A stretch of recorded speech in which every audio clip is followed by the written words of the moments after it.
7월 마지막 주를 아마 가는 것 같습니다. 존경하는 애청자 여러분, 금년 기후 이상으로 장마가 일찍 오고 또 태풍이 겹치고 또 거기에 홍수가 순식간에 정말 소나기가 와서 많은 피해를 주고 있습니다. 그런데 모두 건강하기를 바라고 지혜롭게 지내시기 바랍니다. 저는 오늘 정말 한여름 조용히 우리가 우리 스스로를 되돌아볼 수 있는 그런 시간을 갖고 싶어서 제가 주제를 이렇게 달아봤습니다. 우리는 지금 어디와 있는가, 이렇게 달아봤어요. 우리 역사를 5천년이라고 이렇게 말을 합니다. 거의 반만년 역사. 그런데 실제로 당군이 참 태백산 신성단에 내려왔어요. 거기서 건국을 출발했다고 말이죠, 당군이. 근데 당군 위에 이제 하늘에서 내려왔다는 그 설화 또는 신화적인 역사는 하늘에 한인 천재가 있었고, 그 중에 한웅이라는 아들 하나를 땅에 내리보내서 거기서 곰과 결혼을 해서 사실은 당군을 낳았다 그래요. 근데 역사적으로 추적을 해보면 한인이 하늘에서 왔다니까 우리 그 당시에 그 많은 사람들은 신화나 이런 전설적인 것을 토대로 해서 역사의 근원을 삼는 것은 대부분의 나라들이 다 그렇습니다.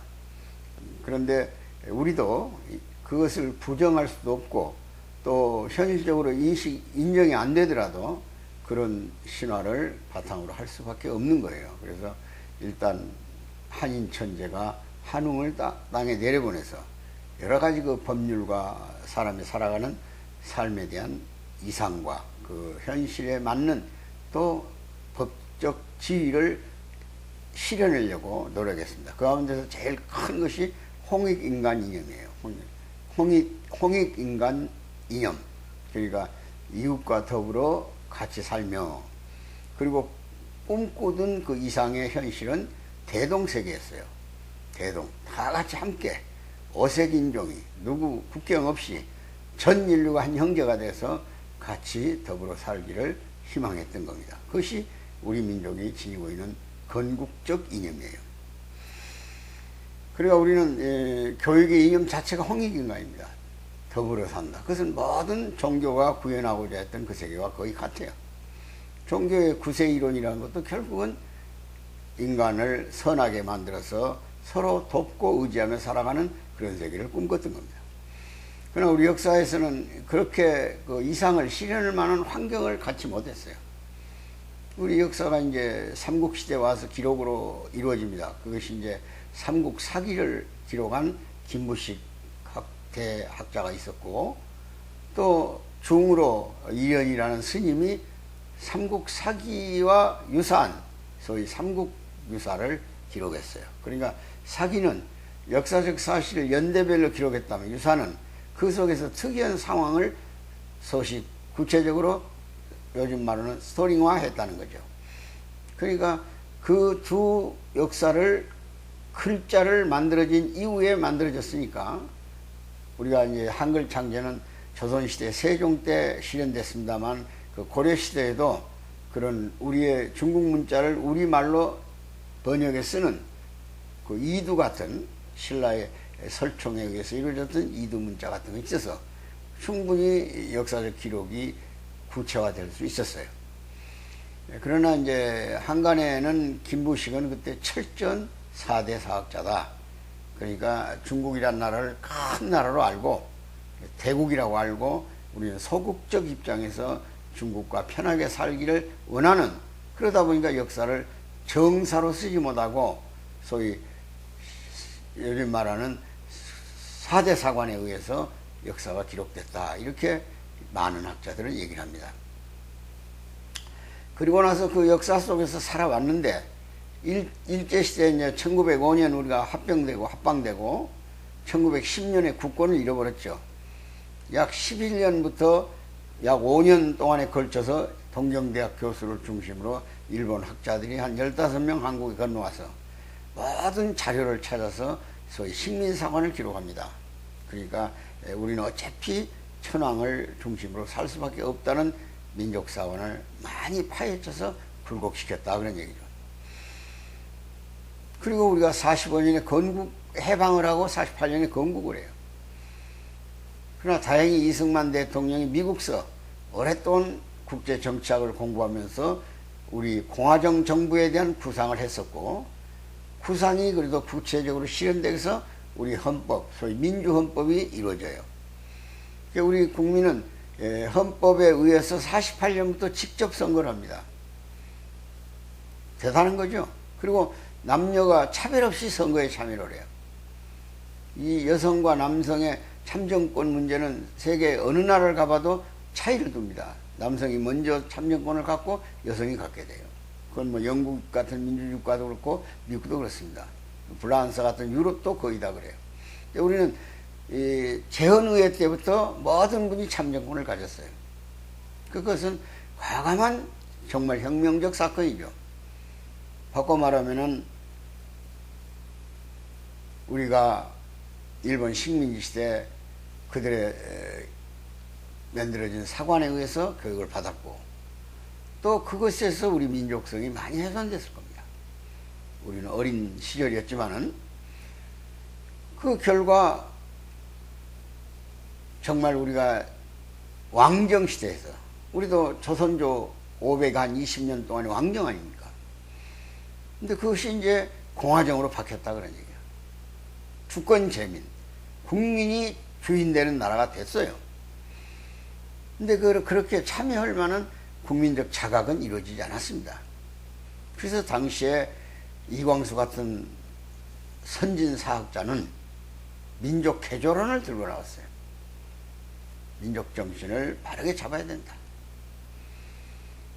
그리고 안창호 선생 같은 분도 민족 개조론을 들고 나왔어요. 우리 민족이 역사 속에서 오랫동안 시달리다 보니까 뭐 5천년 역사에서 약 960회 이상, 뭐 넓게는 1000여 번 우리가 순환을 겪었다면, 뭐 거란전쟁, 그 다음에 임진왜란, 병자호란, 임진왜란, 그리고 한국전쟁, 이런 모든 큰 사건과 같은 유사한 형태의 사건들이 한반도에서 일어났어요. 그때마다 우리는 두 가지 정신으로 갈라졌을 겁니다.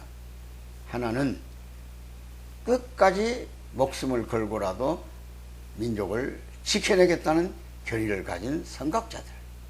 또 하나는 요령껏 살아갈 수밖에 없지 않느냐, 소극적이죠. 그러니까 뭐 내문도이 정맞는다고 내가 나타나서 설쳐봤자 결과가 뻔하다.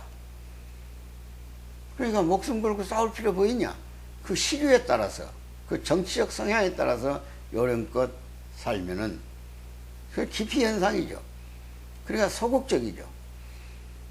이런 면에서 볼 때는 참 민족성이 단결하고 미래지향적이고 창조적으로 지향해 갈 수 있다고 볼 수 없는 거예요. 이런 사실 속에서 우리가 70년, 반세기를 넘기고 지금 살아왔습니다. 근데 지금도 보면은 우리 민족은 참으로 좋은 점이 많아요. 역사 속에서 얼마나 좋은 창조력을 발휘했습니까? 거북선을 가지고 외척을 물리쳤던 위대한 우리의 병법의 또 하나의 기적 같은 창조력, 거북선을 만들어낸, 그리고 한글 창제, 한글이 지금 이 인터넷 세상에서 얼마나 유능한 글자로서 존경을 받습니까? 유엔에서도 세종대왕상이 있지 않습니까? 그리고 한글을 지금 도입에다 문자로 적용한 나라가 많습니다. 뭐 동티모르에도 있고 저쪽 남미의 페루에도 있고, 응? 지금도 여러 나라에서 이 한글을 도입에다가 자기들 문자를 형성하게 쓰고 있어요. 그 외에도 지금 2차 대전 이후에 다 패전국가에서 식민지로부터 해방됐지만은 지금도 빈곤에 시달린 나라들이 얼마나 많습니까? 1960년대 필리핀은 한국보다 훨씬 우위에 있었습니다. 그러니까 지금 미국 대사관, 장충체육관 다 필리핀 건설회사가 진 거예요. 근데 우리가 지금 세계 도처의 높은 빌딩은 한국인이 다 짓고 있지 않습니까? 두바이에 있는 160, 70층, 80층 되는 빌딩으로부터 또 이쪽에 말레이시아에 있는 쌍둥이 빌딩, 세계 도처에 터키에 있는 동서를 연결하는 수중 터널, 이런 것들은 지금 전 세계가 놀랄 만큼 한국 기술에 참복을 하고 있어요. 얼마 전에 체코의 수주를 받아낸 한국형 원자로, 이게 아마 세계적 큰 파동을 일으킬 겁니다. 반도체, 이거 누구나 만드는 거 아니지 않습니까? 아니잖아요. 그걸 우리가 만들어서 세계 시장을 쓸고 있어요. 이런 우수한 창조력을 가진 우리 민족은 아무도 나무랄 데가 없어요. 왜? 결과적으로 나타났으니까. 그래서 언젠가는 한국형 문명을 창출해내야 돼요. 문명이라는 것은 문화의 소산입니다. 문화라는 것은 정신적 바탕이 있어야 형성돼요.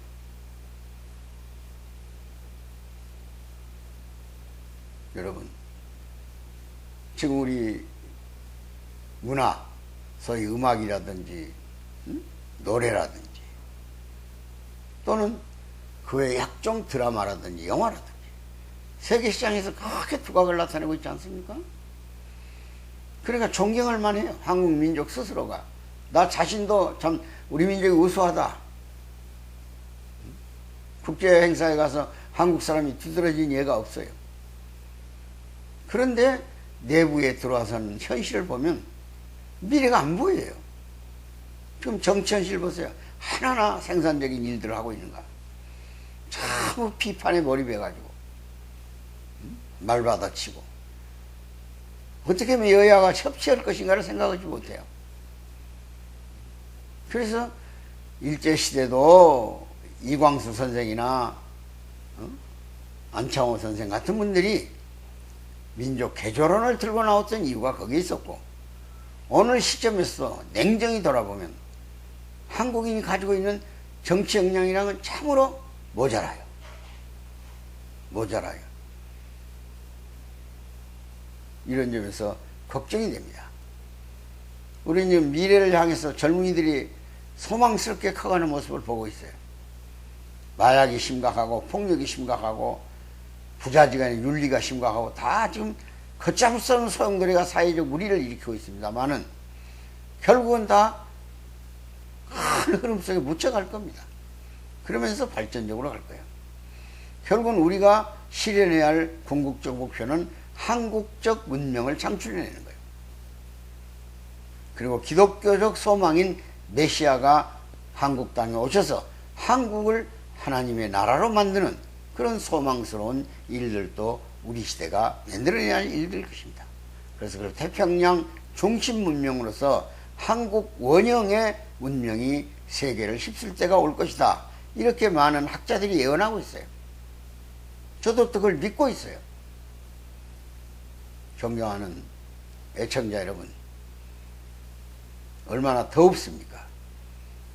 그늘에 누워 계시던 어디야 안전한 곳에서 우리 스스로가 한 번쯤 반성하고 미래를 가는데 무엇이 우리를 가로막고 있는가. 우리도 분명히 선민의식을 가져야 돼요. 그건 우리가 당군이 하늘에서 오신 분이잖아요. 그러니까 천선민족이죠. 옆에 있는 일본은 땅에서 왔다고 그래, 조상이. 그러니까 지선민족이죠. 천지인 이 삼합 아닙니까? 우주의 질서의 중심에는 하늘이 있고 땅이 있고 사람이 있는 거예요. 사람만이 문화를 만들어내고 기록할 수 있어요. 이런 점에서 본다면 우리 모두가 조용히 가슴에다 손을 얹고 민족의 미래를 더 생각하고 여기서 멈출 수 없어요. 우리가 개인당 소득이 35,000불, 이제 일본을 뛰어넘을 수 있는 시점에 왔고 G7에 가입할 수 있는 가능성이 내다 보이는 거예요. 조금은 우리 머리를 창조적으로, 미래지향적으로 과거 것을 전부 파괴해버리는 창조적 파괴 용단을 내려야 돼요. 그리고 지난날의 모든 일들을 딛고 거기서 교훈적 가치를 찾아가지고 미래를 향해서 가는 우리 한국 민족의 우수성을 문화로 만들고 그걸 문명으로 만들어서 세계에 우뚝 서는 태평양 중심국가로서 한국이 되기를 기원하는 마음에서 우리 민족 스스로가 개조하는 인간의 본성이란 게 뭡니까? 우리가 본성이라는 것은 결과적으로 인간은 도덕적 존재다. 도덕이란 것은 양심을 중시하지 않고 행해야 할 일과 행하지 않아야 할 일을 규정하는 거예요. 그것을 생활에 실천하면 도덕이 되는 거예요. 그 윤리란 뭡니까? 상호 간의 도덕이에요. 그러니까 부부 윤리가 있는 거예요. 부부 간에도 할 일과 안 할 일이 있고 할 말과 안 할 말이 있고 지켜야 할 질서가 있어요. 군신 간에도 마찬가지예요. 대통령과 백성 간에도 상호 간에 지켜야 할 질서가 있어요. 이웃 법과도 마찬가지예요. 그러니까 이 삼강오륜이 필요했던 거예요. 뭐 말년이 흘러가도 인간의 기본적 바탕의 질서는 변함이 없어요. 그리고 도덕을 바탕으로 윤리가 형성돼요. 도덕적 인간과 윤리적 규정이 사람의 실천으로 나타날 때, 그 덕목이 갖춰졌을 때 인간다운 사람이라고 할 수 있어요. 그 바탕 위에 교육이 있고 기술이 있고 그 다음에 근육을 늘리는 운동이 필요하고 생활이 있는 겁니다. 도덕적 인간, 그리고 윤리를 질서 있게 실천할 수 있는 인간, 그런 사회 속에서 정치가 있고 경제가 있고 사회가 있는 거예요. 모두 자성하는 마음으로 자기 분수에 맞는 생활을 해야 돼요. 그래서 본립이 도생, 그런 말이 있습니다. 근본이 있어야 도가 난다. 도는 음양의 질서가 도 아닙니까? 이름, 일양, 지위, 도 그랬잖아요. 그러면 도는 뭐냐? 도야자는 언야라. 그래서 도는 말씀이다. 말씀이 뭐냐? 언야, 진리예요. 진리. 이런 점에서 우리가 좀 풍성스러운 내일을 향한 자기 집착 속에서 벗어나가지고 미래지향적, 창조적, 그리고 가치 있는 삶을 살면서 후손만대, 우리 문명을 만들어내는 위대한 한민족이 되기를 기대한 마음으로 우리 지금 어디 와 있는가를 한 번쯤 생각해 보고 싶어서 이 더운 남양 특집으로, 오늘 아침에도 보니까 저 파리에서 지금 올림픽이 이루어지고 100년 만에 실현되는, 과거 유럽의 중심 파리예요. 거기 에펠탑이 있어요. 에펠탑도 기술의 상징이에요. 그 사람들 그 엑스포 하면서 에펠에 의해서 만들어진 거예요. 에펠이라는 이름을 거기 붙여준 거예요. 철강으로 최초로 건물을 세웠다 이게. 그때 사람들은 모두 에펠탑을 올라가는 걸 보고 난리가 났어요. 이사를 간다느니 뭐 돌을 던진다느니 뭐 별짓을 다 해서 반대를 했어요. 그 중에 파괴운동, 에펠탑 파괴운동을 했던 사람이 어머니라는 소설을 쓴 작가 모파상이에요. 그러나 그 건물이 실천 세워져서 얼마나 파리를 웅장하게 만들어 놨습니까? 모파상이 나중에 그 에펠탑 아래 식당에서 밥을 먹고 있어요. 그러니까 많은 사람이 물었어요. 당신 왜 에펠탑을 철거자고 주장하면서 여기 가서 밥을 먹냐 그랬더니 이 안에 들어와 보니까 탑이 안 보인다는 거예요. 이 27살 늙은 에펠이라는 파리 공과대학 학생이 설계한 거예요. 그래서 그는 나중에 미국 건국 100주년 기념으로 프랑스가 미국에 선물할 때 지금 뉴욕에 우뚝 서 있는 자유의 현상을 만들어서 보낸 것이 에펠의 작이에요. 자, 사람은 무한한 가치적 창조를 합니다. 상상을 초월해요.